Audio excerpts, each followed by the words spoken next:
itu tidak lagi beranggapan bahwa pusaka tersebut mengandung hal-hal syirik atau menyekutukan Tuhan atau menduakan Tuhan, tidak. Tapi Mhm. malah selalu mengingatkan kita agar, eee, berperilaku bagus sesuai Nggih. apa yang diajarkan oleh agama kita.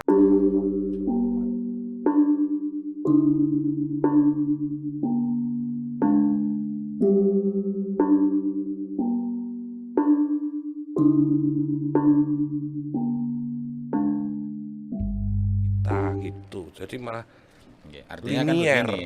begini, kalau orang dulu itu untuk menerangkan satu masalah misalkan, Iya, satu perkara itu ada namanya istilah sanepan. ya Nah, begitu betul. kan. Nah, makna filosofi yang terkandung di dalam keris, bagian-bagian keris itu juga ada makna filosofi yang bisa diaplikasikan, yang bisa dipraktekkan sebagai bahan untuk hidup misalkan ya. Wong biyen harus diterangkan dengan Al-Qur'an yang bacaannya fasih seperti ini dimaknai utawi iki iku ya wong Jawa lagi mengenal agama kan ya gak Iya, mungkin langsung paham. Artinya betul, para pendahulu itu ya menerangkannya itu ya lewat satu benda yang di situ bisa didetailkan satu persatu, betul. diterangkan satu persatu. Nah ya, kadang kan bocah saiki kan terus peh kono ki oleh bahan iki dianggap syirik dan lain sebagainya. Itu sebetulnya juga menjadi tugas kita dari JRA ini juga memberi pemahaman tentang apa sih keris itu, apa sih pusaka itu, apakah di situ ada unsur syiriknya dan sebagainya. Nah, makanya di Ini JRA ini salah satu organisasi Jamiah Rukyah yang tidak mensyirikkan, tidak menganggap bid'ah ataupun mengkafir-kafirkan, ataupun menganggap ini benda atau pusaka ataupun lainnya ya yang bisa berpotensi untuk menuju kesyirikan. iya, Makanya kan kita ya tidak di JRA ini tidak menghilangkan atau menghancurkan warisan budaya. Keris tetaplah keris. Nah, sekecil apapun itu menjadi warisan budaya khazanah. Nah, bisa saya teruskan, monggo monggo monggo. Pak Agus, Nggih, yang sampai saat ini masih lestari itu contoh, nggih. di Magetan itu ada empu namanya Mas Teguh, eee, Empu Teguh, Empu Sekartaji itu tadi, Purwanto itu tadi, Nggih. itu nasabnya masih turut sampai empunya Pangeran Diponegoro. Pangeran Diponegoro itu kan Islam juga. Nggih. Eh, empunya Empu Guno Nama Islami itu Sasmito, Abdul Hamid. Empu Guno Sasmito itu empunya Pangeran Diponegoro yang sekarang diberikan gelar Mageti I atau Ki Mageti. Ki Mageti I itu terus menurunkan Mageti II, Empu Imam Mustopo, Mageti III, Mbah Panani, Mageti IV, Mbah Pakuroji, sampai Mageti V yang saat ini hidup itu Empu Guno Anom, Empu Teguh itu tadi. Nah itu semua penganut Torekoh Satoriyah. Oh, Seluruh begitu. seluruh bilah pusakanya itu keluar dari pakem ricikan yang ada di Jawa ini, tapi Hmm, lebih membuat pakem sendiri nggih. dari mungkin sari-sari Torekoh Satoriyah itu tadi, karena dia Oh, juga nggih. sama Nggih. anggapannya juga sama bahwa doa-doa yang diwujudkan dalam bilah pusaka itu tadi, ada dapur Kolombale, ada dapur Nggih. Kolo Sungkem dan sebagainya itu tadi, karya-karya mereka, karya-karya empu-empu Mageti. Bahkan di Ponorogo ada mursid namanya Mbah Empu Karsan yang dulu tinggalnya di belakang Masjid Agung, Nah, makamnya di Gondosuli, di Kondosuli. permakaman apa itu? Ya, dekat Oh, stadion itu makamnya Empu Kondo Karsan, Arum. Gondarum. Nah, Hmm. itu penyebar Toriko Satoriyah di Ponorogo yang dulu pertama kali mbabar pusaka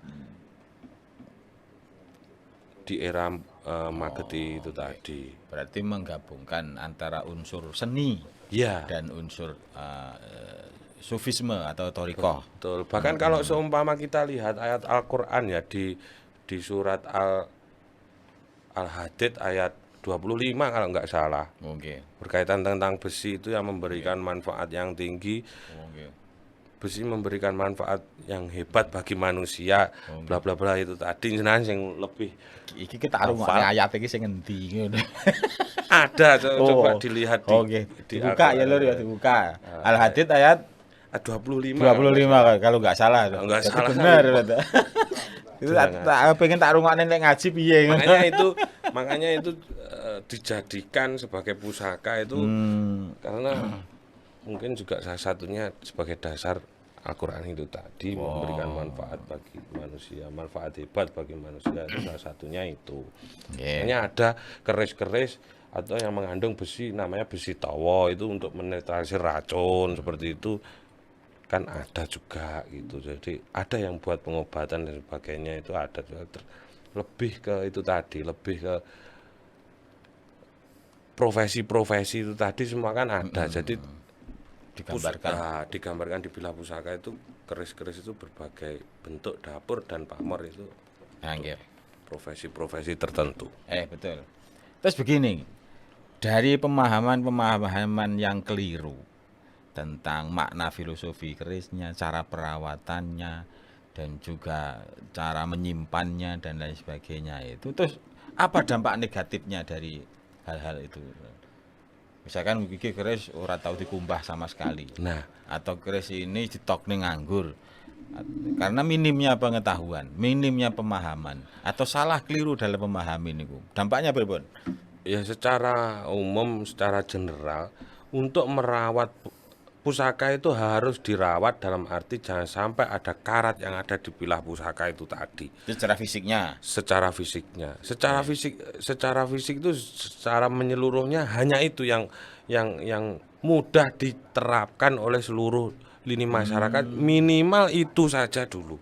Karena pusaka yang banyak karatnya itu ya kita bilang esoteri lagi atau hal yang mungkin hal yang secara normal manusia sulit dijelaskan juga ya karena itu gaib. Pusaka yang mengandung banyak karat itu pasti memberikan aura yang negatif itu pasti. Walaupun pusaka tersebut itu warisan dari leluhur-leluhurnya. Nah, tugas penerus atau tugas generasi penerus seperti kita minimal itu harus merawat supaya pusaka tersebut tidak berkarat. Minimal itu. Bahkan malah nah itu yang saya sedihkan, ada kelompok Islam yang menganggap hal itu syirik, akhirnya dengan mengatasnamakan Islam dan kebenaran, dia membasmi kesesatan dengan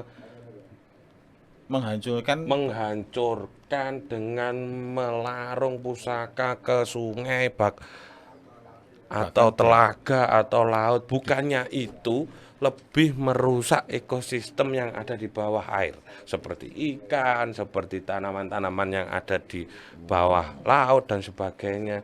Itu bukannya merusak. Bahkan kalau seumpama si pembuatnya itu hidup dan tahu, apa nggak sedih melihat karya yang seenaknya dibuang di sungai, bahkan digerendoni, dipotong. Nah, itu jelas-jelas menghancurkan budaya kita. Dampak psikisnya ini warisan oleh leluhur. Dampak psikisnya pasti yang jelas ada karena pembuatannya itu kan ya enggak sorok grodok kalau wong Ponorogo bilang, enggak sembrono dengan puasa, dengan ritual tertentu. Tirakat mutih. Lah kok seenak-enaknya mengatasnamakan Islam dengan kebenaran terus dibuang, terus dihancurkan. Itu otomatis pasti dapat hal-hal negatif dari perbuatan-perbuatan itu. Satu yang nilai-nilai yang dirusak itu satu saja ya itu tadi menghancurkan budaya Indonesia. Padahal itu harus dijaga dan dilestarikan. Oke. Berarti begini, kalau itu berkaitan dengan satu orang lain atau faktor eksternalnya. Ya. Nah, terus kalau misalkan dari saya yang punya kerisnya itu, tapi saya nggak paham atau nggak tahu iki keris iki dikapakne. Lah ya Iki itu keris iki tadi. Lah ya itu. lama nggak dirawat. Secara general, Nah. secara umum, yang perlu kita lakukan terhadap warisan nenek moyang atau leluhur kita itu tadi, minimal merawat ketika ada karat kita bersihkan, kita bawa ke tukang warangan untuk untuk dibersihkan. Sudah itu ya maunya keris, maunya hanya itu sudah gitu loh. Istilah kewajiban terendah lah. Iya. Jadi kalau bawakne dengan Iya. ngopai tukang warang itu. Iya, hanya itu itu saja yang paling baku, yang paling wajib, cuma hanya itu saja. Oh, nggih. Ya mungkin dari audien ada yang bertanya lagi. Monggo. Saking Pasitan. Oh. Monggo, Atau dari Taiwan ini yang hadir yang ikut live di sini. Nah, ya, monggo Mas. Bambang, Cek, dari Mas pundi? Bambang, pripun Mas Bambang? Wah, Madiun nggih. Apakah di setiap kabupaten ataupun provinsi itu ada jenis-jenis keris tertentu? Kalaupun ada di Ponorogo itu jenis apa saja? Terima kasih. Siap. Jadi gini Mas Bambang, keris itu tersebar di seluruh hampir Nusantara. Dan itu ada berbagai, kalau bentuk itu berkaitan dapur, pamor itu berkaitan corak, tangguh itu berkaitan era kerajaan.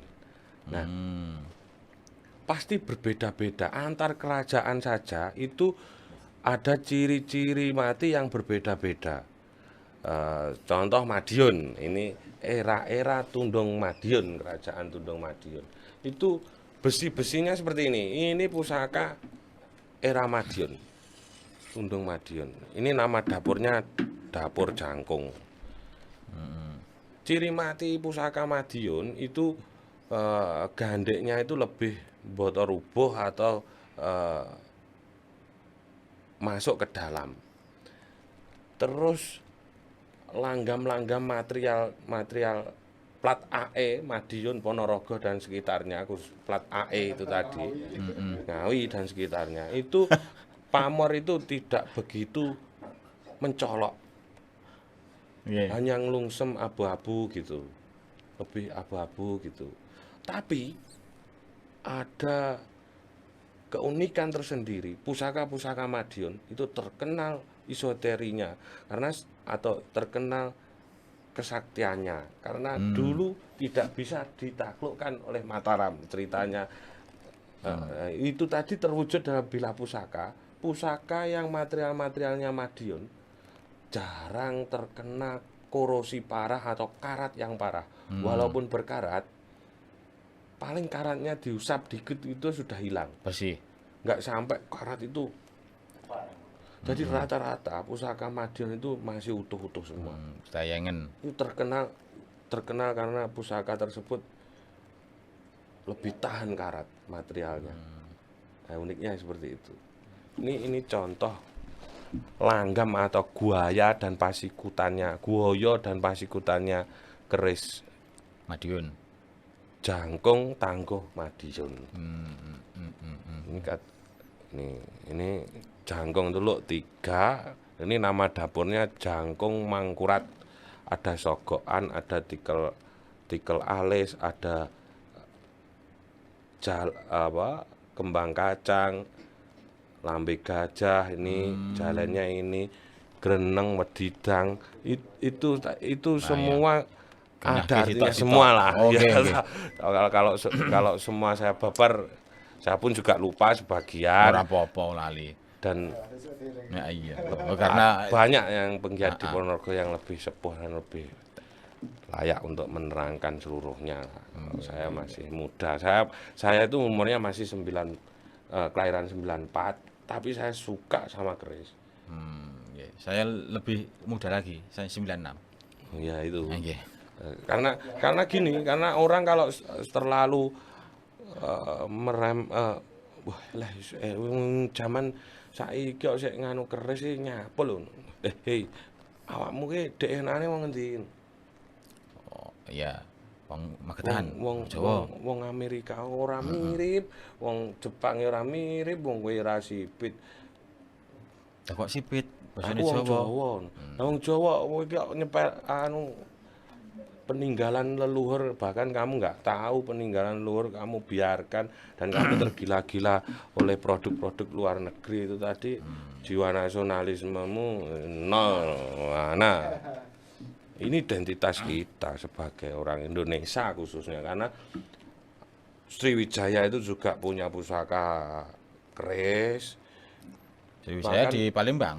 ya Singosari, terus yang di luar-luar Jawa itu Bali, keris Bali itu terkenal corok atau lebih 40 cm kerisnya. Semua kerajaan di Nusantara ini semua punya peninggalan keris. Sampai Malaysia itu juga ada terus. Ya, Malaysia ya Malaysia, dari sini. Malaysia itu kerisnya namanya saya lupa. Ada koin Malaysia yang itu keris pemberian Majapahit dulu. Namanya keris apa saya lupa, ada sejarahnya itu. Oke. Terus begini, Mas. Pun. Karena di Ponorogo ini ada dua organisasi besar yang apa namanya tadi? Tunggul Nogo dan Aji Wengker. Kaji Wengker. Ya. Itu dalam artian untuk melestarikan budaya keris atau istilahnya apa itu nguri-ngurinya itu apa yang dilakukan atau inisiatif apa yang dilakukan oleh kedua organisasi itu agar Iya. Gimana? tidak terjadi praktek-praktek negatif. Ya. Salah satunya ada kegiatan rutin di khususnya Tunggul Naga di Paguyuban Sutresno Pusaka Tunggul Naga itu ada kegiatan rutin sinau pusaka. Ngaji.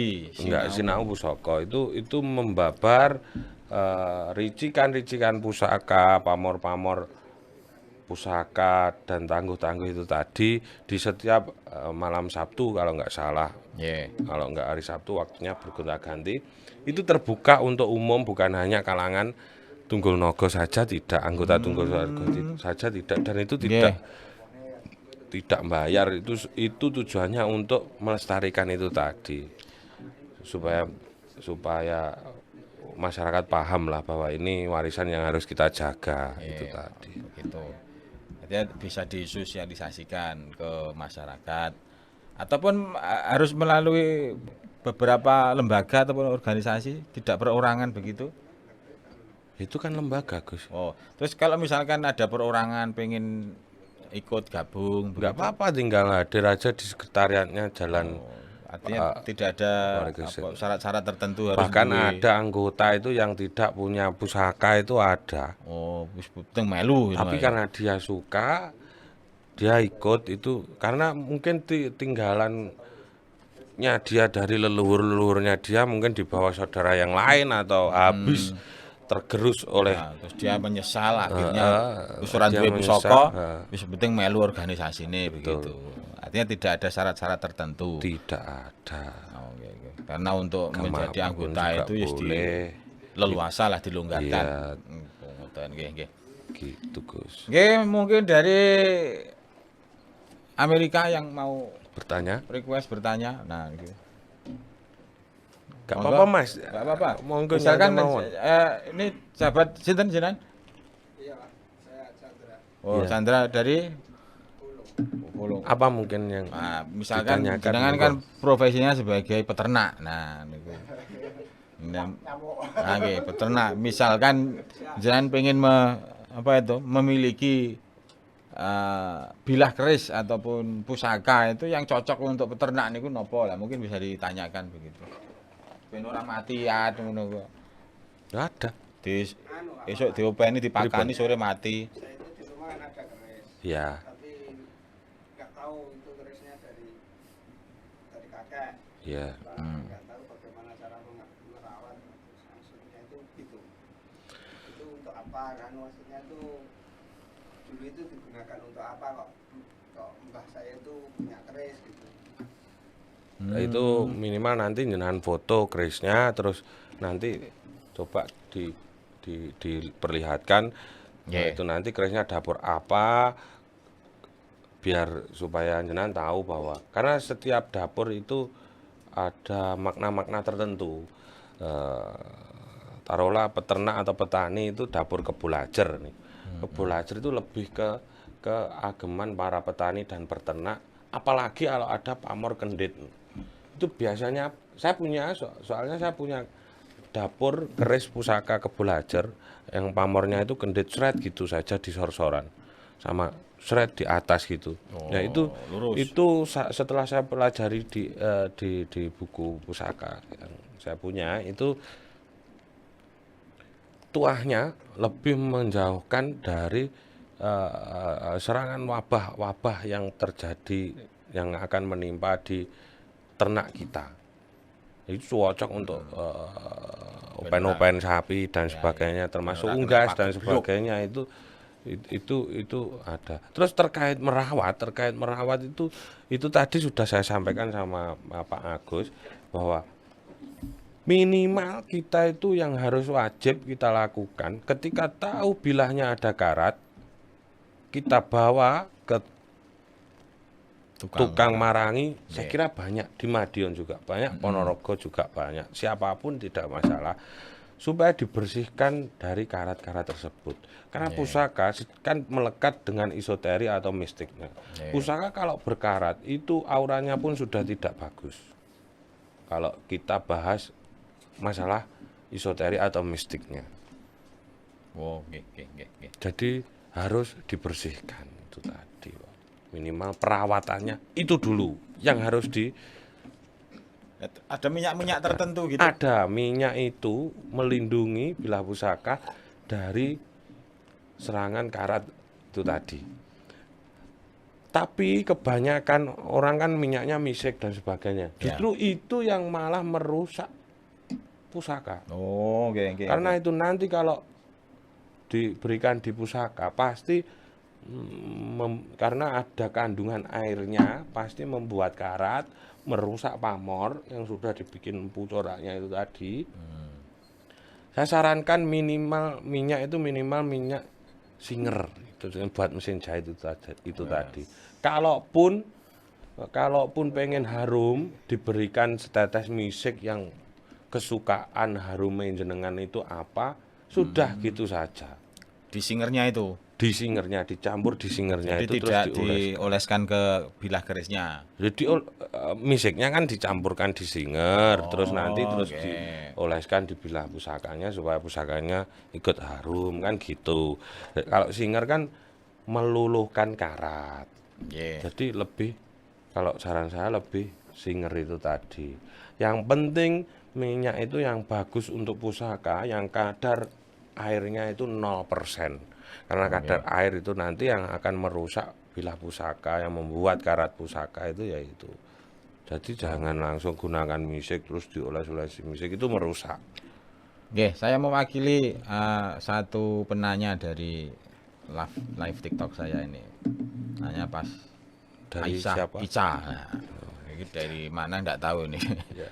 Ya, hanya sekedar nama saja. Gimana Nah, Gus? terus kalau keris itu istilahnya kan ada namanya transaksi jual beli. Betul. Nah, itu apa? Ada istilah-istilah tertentu, terus ada nominal-nominal tertentu sesuai dengan kadar atau sesuai dengan apa itu tadi eranya atau bagaimana itu? Ya. Ditanteng katanya ditanteng. Kalau apa transaksi dimahar? tersebut biasanya kan namanya mas kawin atau mahar, mahar. biasanya seperti itu. Yeah.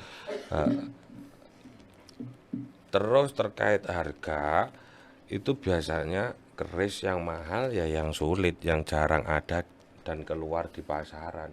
Kalaupun ada terus banyak, tapi lah ini yang bikin orang itu kadang sebagai kolektor itu putus asa kalau dia dapat pusaka yang kelasnya mahal seperti Nogo itu Nogo Sosro dan sebagainya itu, tapi ternyata kerisnya buatan Madura. Jadi baru banyak berarti. pusaka-pusaka yang tembakan itu tadi, atau pusaka-pusaka yang bukan ori atau aslinya. Lalu pusaka yang ori itu seperti apa? Pusaka yang ori itu salah satunya yang mengandung 3 unsur material besi, baja, pamor. Dan itu bisa kita lihat ketika kita sudah warang atau bersihkan bilahnya itu tadi. Kalau dari unsur apa tuh? Dari bahan meteorit itu? Ya betul lah.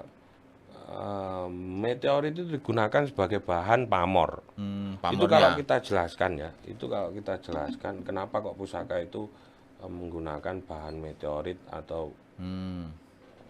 nikel. Meteorit itu kalau seumpama dijelaskan di sains, kandungan paling besar itu adalah nikel. Terus ada 20% kandungan yang lain yang tidak diketahui. Oh. Kenapa ya, kok kok dari meteorit, besi dari bumi, meteorit dari angkasa, itu perwujudan dari ibu bumi, bobok angkasa. Oh, begitu. Jadi seperti Jadi itu. elemen angin, Elemen angin, tanah. elemen angin sama elemen tanah. tanah, dan ada lagi Ibu elemen yang melahirkan kita, bapak yang menghidupi elemen kita. air juga, elemen api. Hal-hal itu kan hal-hal Nggih. yang baik, yang filosofi yang baik yang diberikan nenek moyang, yang diwujudkan dalam karya seni dalam bilah pusaka. Nggih. Monggo, monggo, Nggih, monggo. monggo. Dari Pak sinten tadi? Dari Pak Basuki. Oh, nggih. Kok Pacitan Pak ngene kok? Dari Madiun. Oh, Madiun nggih. Monggo, monggo. Lepas daripada jenis-jenis pusaka ataupun pamor ataupun apa tadi saya nggak begitu paham. Pertanyaan saya, apakah pusaka itu bisa untuk melacak leluhur pemegang pusaka tersebut? Oh, pertama kali pemegang. Oke, jadi misalkan saya punya pusaka, Mm-mm. ini dari mbah. Nah, apakah itu bisa tuntut ke atas? Misalkan kita ngurutkan dari mana, apa sakit, apa bisa untuk Berarti lebih ke mistisnya Pak ya metodenya. melacak sejarah daripada Oke. pusaka atau Goleki nasape. nasab ya, Mm-mm. nasab. Mungkin keluarga, mungkin saudara kan ini. Oh, nggih, nggih. Pertanyaannya Oke. Jadi kalau bisa atau tidak, jawabannya tetap bisa Pak. Tapi kalau terkait teknis bagaimana, kan kita juga sulit untuk menurutkan nasab keris ini dulu miliknya siapa pertama kali kok ada di leluhur kita gitu, taruhlah mbah kita. Kita kan sulit untuk meruntut sejarah jejak masa lalu itu tadi.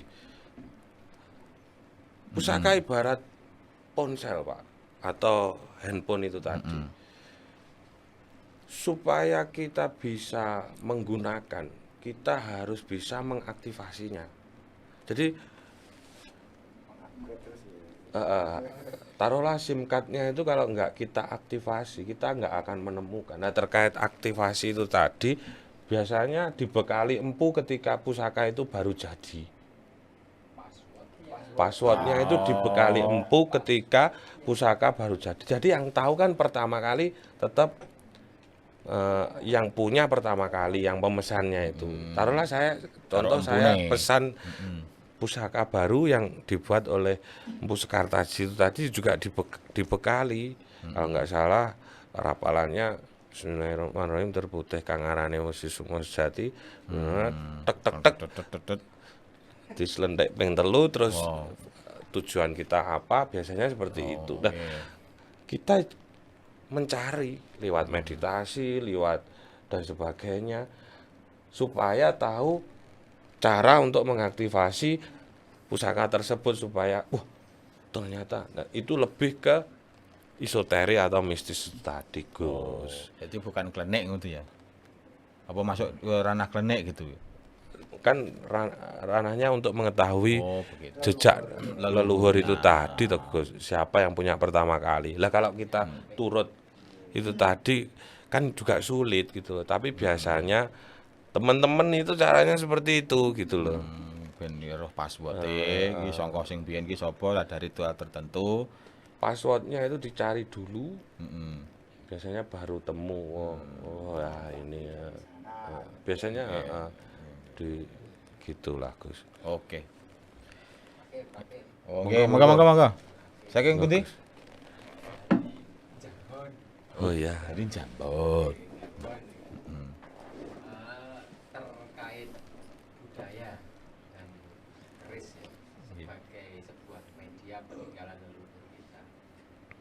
seperti yang kita tahu Indonesia ini kan dulunya dijajah Nggih. Belanda. Heeh. Dan beberapa negara-negara yang dijajah kita ada Jepang juga. Lagi rame ini isunya terkait pengembalian pusaka yang ada di luar negeri ke Betul. Indonesia.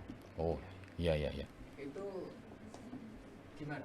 Apakah bisa dilacak kemudian diberikan identifikasi bahwa ini benar-benar pusakanya Indonesia, jangan-jangan nanti pusakanya Thailand atau Atau Vietnam. dari sana ada duplikatnya, yang asli masih di sana. Bagaimana cara mengidentifikasinya? Atau mungkin ada passwordnya tadi bahwa ini memang milik Indonesia. Ya, saya kira lebih ke teknis. Oke, saya jawab Gus ya. Oh, monggo. Saya kira lebih ke teknis, itu mengakurasi ini pusaka Indonesia atau pusaka sudah Duplikasi. duplikasi atau ditiru yang asli masih di sana, tetap bisa diketahui. Karena ada banyak pusaka yang masih asli juga yang ada di museum Indonesia atau disimpan oleh keraton tertentu. Nah, itu rata-rata empu itu tetap sama, seperti jenengan, tanda tangan jenengan saya palsu. Kira-kira terlihat nggak kalau ini palsu dan ini yang asli? Oh.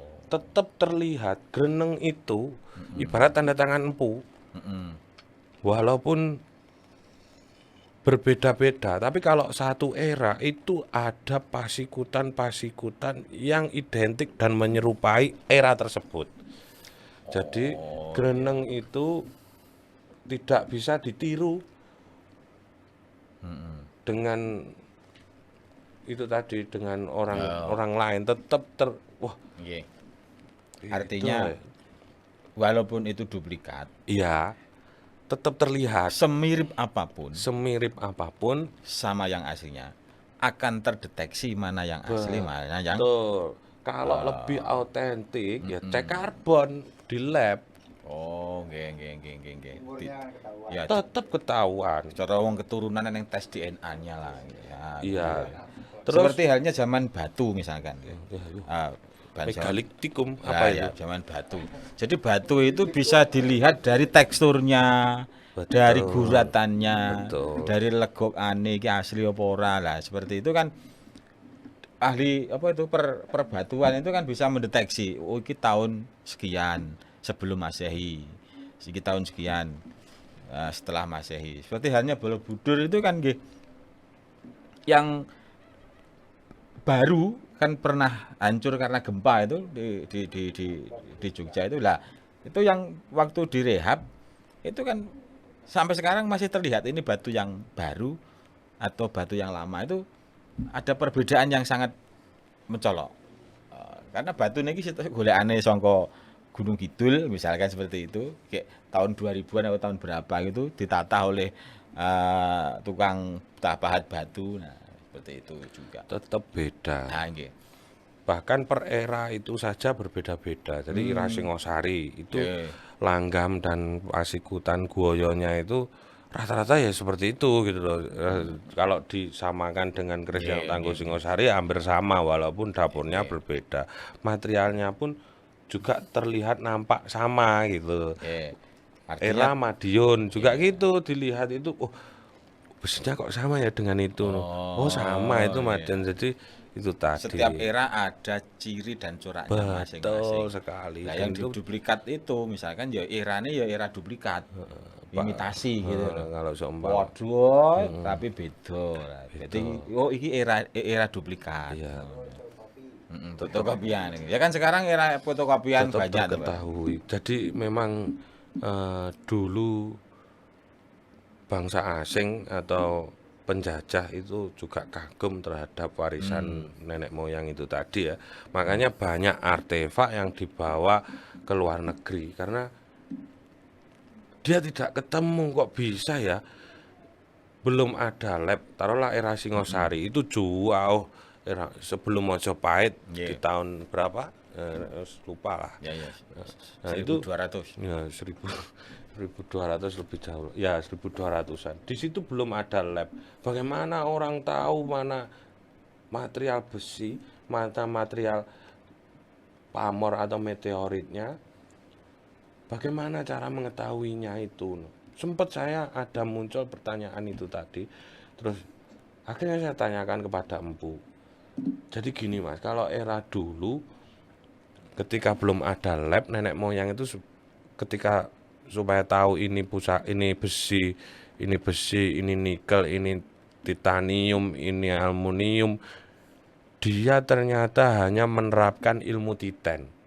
Jadi ketika si Empu itu ke suatu hutan, suatu tempat, dan di kanan kirinya banyak tertumbuh tanaman paku atau tanaman tanaman yang lain, itu disinyalir material A. Oh, kelas Jadi A. material titanium taruhlah. Oh, ini ada banyak bahan pamor di area ini. Jadi hanya mengidentifikasi lewat ilmu titen itu tadi. Cara untuk mendapatkan material Empu itu tadi. Oke, titen. Berarti gagangnya deli sing garing titen. Oke.